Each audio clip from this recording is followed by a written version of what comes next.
not doing well with this intro bit this week. Hi, I'm Lee, and this is my podcast about my handmade life. I'm a New Zealander who lives in the East Riding of Yorkshire, and you can find me on Instagram as louleigh_, on Ravelry as louleigh. I also sell knitting bags and knitting needle cases at Shop Louleigh on Etsy, but you can find links to all of my online places at louleigh.com.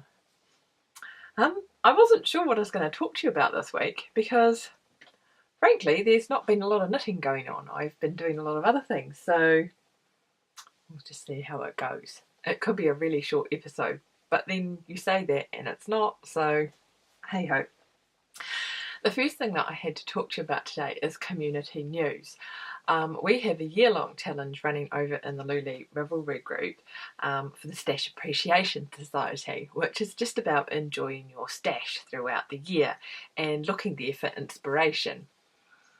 And we had a summer challenge, and a few of you had good intentions about the summer challenge, but I think the only entrant that we had for that was Mama. I hope I'm saying that correctly. I'm sure you'll tell me if I'm not. And in terms of using the summer challenge was to take your yarn, stash yarn, and use it for something other than knitting and crochet. And Mama was a very worthy winner. Anybody who makes a pea climbing frame out of their yarn definitely deserves a prize. So get in contact with me and let me know what pattern you would like, and I'll get that sent over to you. And it was so wonderful to see the things that you tried as well. You'd woven a blanket and tried doing some sort of weaving with that you usually do with rope as well. That was really interesting. So I really liked your coaster. I'm going to leave that thread open though, and I'm going to change the title of it, because if you are doing something with your yarn that isn't knitting or crochet, or if you've done something with your yarn that isn't knitting and crochet in the past, then please go over there and post your pictures. I would love to see what you've been doing. I shall think up, I don't know, some sort of marginally witty name for the thread or something, but yeah, I would love to be inspired by the other things that you've done. Maybe you've woven in the past as well, or I don't know, maybe you've made nets like Mama, or you know, Dorset buttons, any of those sorts of things. I really like to see your photos. I have done a bit of spinning this week, and I'm not sure if this is actually something I've showed on the podcast before.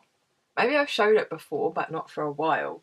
So for Christmas last year, the hairy man gave me a loop bump, which is basically this bag of fluff. And when I got it, it kind of looked like... It kind of looked better than this.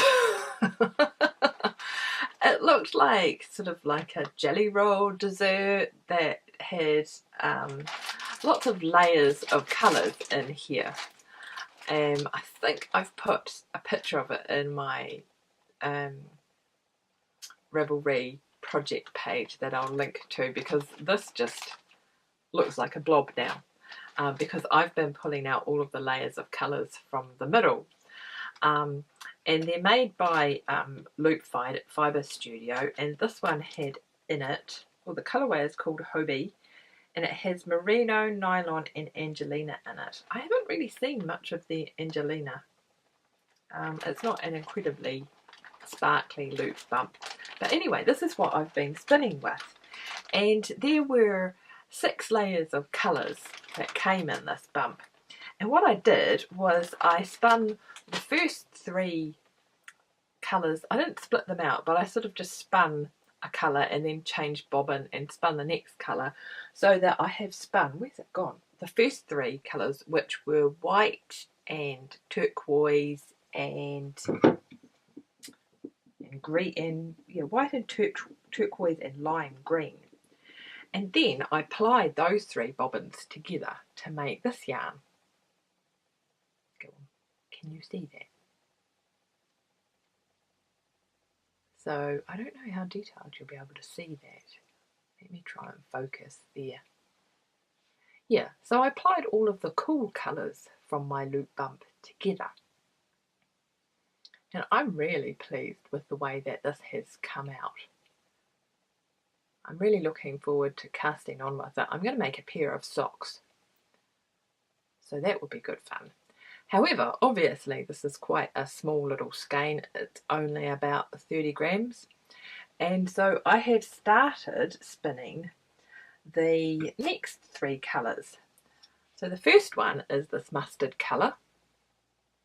Let me focus this correctly again, stand by.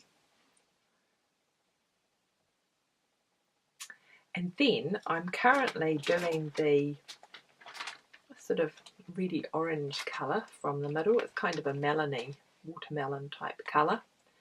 And then on a separate bobbin, I'll do the white colour on the outside, and then I'll apply those together.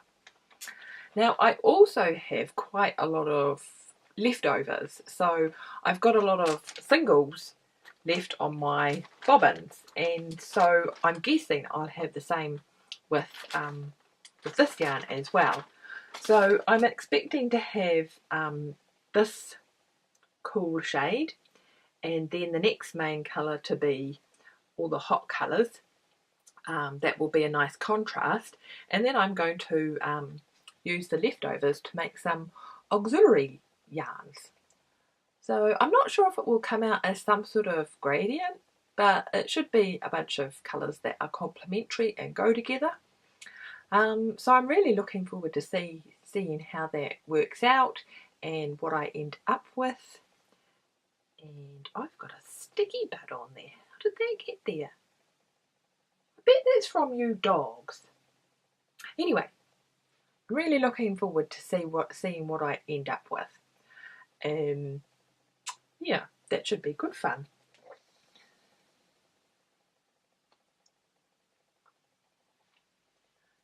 This week I've mainly been knitting on my Boverton sweater, which is the cover pattern from Kofta Bookin, which is a Norwegian book, and it's a collection of traditional Norwegian cardigans. I've raved on about this book before and how I want to knit everything in it, but I'm knitting the one on the cardigan. I'm knitting the one on the cover. Yeah, and to be honest, last time I showed you this, I was onto the torso section where I was knitting lots of squares. And I'm still onto the torso section where I'm knitting lots of squares. So I thought I would show you the inside. Now, I know some people post pictures of the inside of their stranded colour work knitting on Ravelry, and you can always see the pattern really clearly. But I thought I would show you the inside, because what I like to do, you'll notice that it's not really obvious what the pattern on the outside is. Yeah, what I like to do is if I have a float that's more than 5 stitches, I catch it in. And so it has more of a woven look than normal stranded colour work where you just have the floats. I don't catch the other yarn in that I'm not using every stitch. I just do it, yeah, like I say, if the float is more than 5 stitches, because I feel that's just long enough that you start to catch the float on things when you're taking the jumper on and off. Yeah, so that's what I've been doing. Actually, I haven't shown this for a while, so maybe if you're new to the podcast, I will just turn it in the right way. So, this is how it looks the right way. I'm going to stick it at the end, so I'll sew down the front section there and cut it open.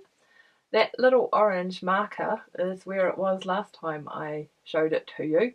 So I haven't made a huge amount of progress, but it's sort of ticking along there. So yeah. Yeah, so I don't think I have too much torso still to knit. I might actually take it off the needle at some point soon and try it on again just to see how much more I have to go. The last thing I've been working on this week is actually more of a teaser. I was sent from the lovely people at Blacker a sample of their brushwork yarn to try out. And so I hope you can see that. They sent me a little sample and I have been test driving this yarn. I haven't washed or blocked any of my swatches yet. And so I'm going to do that. I want to photograph them first and then I'm going to give them a wash and a block and do my full road test, so that I can tell you about this yarn next week. It's always fun to road test a yarn. But yeah, so that's what I'm going to do after I finish podcasting, is give those a little swim, and then I'll be busy doing the armpit test and that sort of thing. And I'll come back and tell you what I thought next week. It's been really nice to sit and have a chat with you this week. If this is your first time, I hope you enjoyed yourself. Please come over and introduce yourself in the Ravelry group and subscribe if you want to come back again. And I shall see you again next week. Cheerio!